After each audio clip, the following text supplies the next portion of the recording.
ईद उल अजहा का चांद नजर आने के बाद अब ईद में 10 दिन बाकी थे और लोग कुर्बानी के जानवर खरीदने में मसरूफ थे। कुर्बानी के दिनों में लोगों की अपनी ही खुशियाँ होती हैं। कुछ लोग अच्छे अच्छे पकवान का इंतजाम करते हैं। ईद वाले दिन सबसे ज्यादा अगर किसी की कमाई होती है तो वो कसाई है। जी हाँ, मीठे कसाई ने तो इस बार अलग ही प्लान किया हुआ था। ये सारे ग्राहक कहाँ मर गए? इतने जबरदस्त बछड़े का गोश्त लेकर आया हूँ, लेकिन कोई ग्राहक नहीं आ रहा मेरी दुकान पर। मीठा अभी बात कर ही रहा होता है कि एक ग्राहक उसकी दुकान के पास से गुजरता है। गोश्त ले लो, ताज़ा ताज़ा छोटी उम्र के बछड़े का गोश्त ले लो। अरे भाई, ईद में अब कुछ ही दिन रह गए हैं और आप गोश्त बेच रहे हो? क्या मतलब? ईद आती है तो क्या लोग गोश्त लेना छोड़ देते हैं? हाँ तो और क्या, अब ईद आएगी तो लोग कुर्बानी का गोश्त भर भर कर खाएंगे। अब तुमसे गोश्त कौन खरीदेगा? वो ग्राहक की बात करके वहाँ से चला जाता है तो मीठा सोचता है, अरे यार, इस तरह तो मेरा सारा गोश्त खराब हो जाएगा। मैं ये गोश्त ले जाकर फ्रिज में रख देता हूँ, अब ईद के बाद बेचूंगा। फिर मीठा अपना सारा गोश्त लेकर घर चला जाता है तो उसकी बीवी कहती है, ओ मीठे, ये गोश्त क्यों वापस लेकर आ गया है? ओ बेगम, अब ईद आने वाली है ना, इसलिए कोई ग्राहक नहीं आ रहा मेरी दुकान पर। अब ईद के बाद बेचूंगा गोश्त। नहीं तो अब क्या तू 10 दिन घर बैठ कर रोटियां तोड़ेगा? हाँ तो बेगम, और क्या करूँ, मजबूरी है। अब ईद के बाद ही काम शुरू होगा। मीठे, मेरे से ज्यादा सारा पुत्ती मीठा बनने की कोशिश न करियो। मुझे इस बार गाय की कुर्बानी करनी है। मैं कुछ ना जानू, गाय लेकर आएगा तो तेरी जान बख्शूंगी। अरे बेगम, तू पागल तो नहीं हो गई? पैसे है नहीं और गाय कहाँ से लेकर आऊँगा? मीठे, तू दुकान पर जा, लोगों ने जानवरों की कुर्बानी भी तो करनी है। ईद पर तुमसे एडवांस पैसे पकड़ और उससे एक अच्छा सा बैल खरीद कर आ मेरी ईद की कुर्बानी के लिए। फिर मैं तुझको उसकी ओजड़ी बना के खिलाऊंगी। अरे वाह बेगम, है तो तू मोटी, लेकिन अक्ल की मोटी नहीं है। बात तो तू बड़े काम की है। मैं कल ही दुकान पर एडवांस के पैसे पकड़ता हूँ। उस गांव में बिट्टू नाम का एक लड़का रहता था। भाईजान, इस बार आपने कुर्बानी के लिए बहुत अच्छा जानवर लेकर आना है। बहन, तुम फिक्र क्यों करती हो? मैं बहुत तगड़ा, चुस्त और दुरुस्त बैड़ा लेकर आऊंगा कुर्बानी के लिए, जिसका गोश्त खाकर मैं भी चुस्त, दुरुस्त और चाको चौबंद हो जाऊंगा। बेटू बेटा, अब थोड़े ही दिन रह गए हैं, क्यों ना आज जाकर कोई अच्छा जानवर ले आए। बाबू जान, आपने तो बहुत प्यारी बात कर दी है। चले अब्बू जान, 5-6 मन का बैड़ा लेकर आते हैं पर कुर्बानी के लिए। हाय भाई, मैं बहुत खुश हूँ। मैं अपनी सारी दोस्तों को बुलाकर दिखाऊंगी। फिर बिट्टू और उसका बाप मंडी पहुँचते हैं तो उन्हें एक गाय नजर आती है जो बहुत खूबसूरत होती है। बिट्टू और उसके बाप का उस पर दिल आ जाता है। बहुत खूबसूरत बैड़ा है, इसमें तो कोई शक नहीं है। खूबसूरत है तो साहब जी ले लो ना। देसी घी और बादाम खिला कर पाला है मैंने इसे। हाँ भाई, वो तो इसकी सेहत बता रही है कि इस बैड़े ने बहुत सारे बादाम और देसी घी खाया हुआ। बाबा है, क्या मांग रहे हो इस बैड़े का भाई? साहब जी, बस 3 लाख रुपए दे दो, ये बैड़ा ले जाओ। नहीं, ये बात ना करो।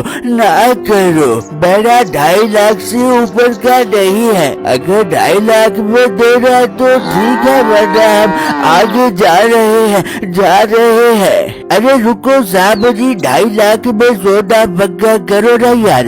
फिर बिट्टू और उसका बाप वो गाय खरीद लेते हैं और उसे घर लेकर आ जाते हैं। हाय भाई, कितना खूबसूरत बैड़ा है। मैं तो कल अपनी दोस्तों को बुलाकर दिखाऊंगी। वहाँ बिट्टू की बीवी गाय को देखती है तो फौरन अपनी माँ को फोन करती है। अम्मी जान, मुबारक हो, आपका दामाद बहुत खूबसूरत बैड़ा लेकर आया है। वाह बेटी, मुबारकबाद हो। हाँ अम्मी जान, खैर मुबारक। मुझे तो बैड़ा 9-10 मन का लग रहा है। मोहल्ले में कोई हमारे बैड़े का मुकाबला नहीं कर सकता। हाँ बेटा, ईद वाले दिन गोश्त का ख्याल रखी। अम्मी तुम फिक्र मत करो, तुम्हें कुर्बानी करने की जरूरत नहीं है। मैं काफी सारा गोश्त भेज दूंगी और मोहल्ले वाले को बता देना कि मेरी बेटी ने 10 मन का बैड़ा लिया है। हाँ बेटा तू फिक्र ना कर, मैं एक एक घर का दरवाजा बजा कर बताऊंगी। बस तू ईद वाले दिन अच्छा सारा रान और पुट का गोश्त भेजी। वहाँ बाहर बिट्टू का बाप बिट्टू को कहता है, बेटा जानवर बहुत बड़ा है, कोई अच्छे से कसाई का बंदोबस्त करो। हाँ करो। हाँ अब्बू जान आप फिक्र मत करे, मैं कल ही जाकर कसाई बुक करवा कर आता हूँ। फिर अगले दिन मीठा अपनी दुकान पर एडवांस बुकिंग का बोर्ड लगाकर बैठा होता है। यार ये अभी तक कोई ग्राहक बुकिंग के लिए क्यों नहीं आ रहा? उस्ताद मुझे तो लगता है लोगों के पास से पैसे खत्म हो गए हैं, इसलिए लोग इस बार कुर्बानी नहीं कर रहे। अबे ऐसी बात ना कर, अगर मैंने इस बार कुर्बानी न की तो मेरी बेगम मुझे कुर्बान कर देगी। वो अभी बात कर ही रहे होते हैं कि बिट्टू वहाँ आ जाता है। क्या भाई साहब आप ही कसाई हैं? नहीं तो और मैं तुझे क्या नलका खोलने वाला लग रहा हूँ? अरे भाई मेरा मतलब है कि हमने ईद के पहले दिन गाय की कुर्बानी करनी है, तो आप हमारे घर आ जाना।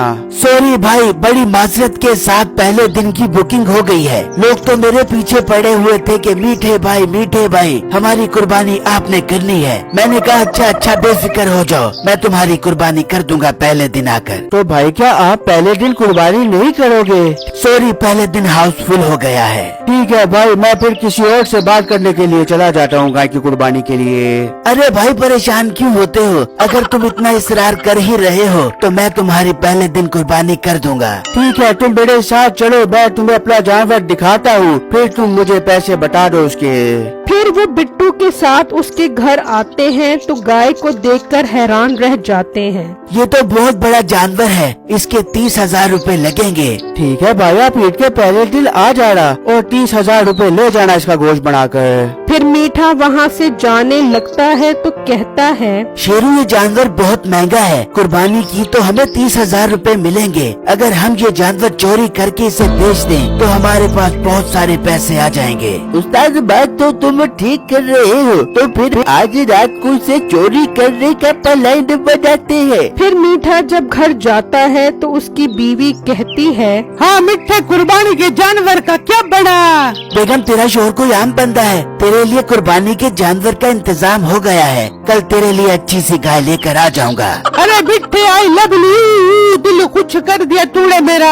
वो अभी बात कर ही रहे होते हैं कि बाहर से शेरू की आवाज आती है। उस्ताद बाहर आओ चलकर जानवर लेकर आते हैं। फिर वो दोनों चुपके से बिट्टू के घर के बाहर आते हैं और उसका बैल खोलकर ले जाते हैं और उसे बेचने के लिए मंडी में आ जाते हैं जहाँ से वो बैल लिया था। बैल का मालिक उस बैल को पहचान लेता है और दोनों को पकड़ लेता है।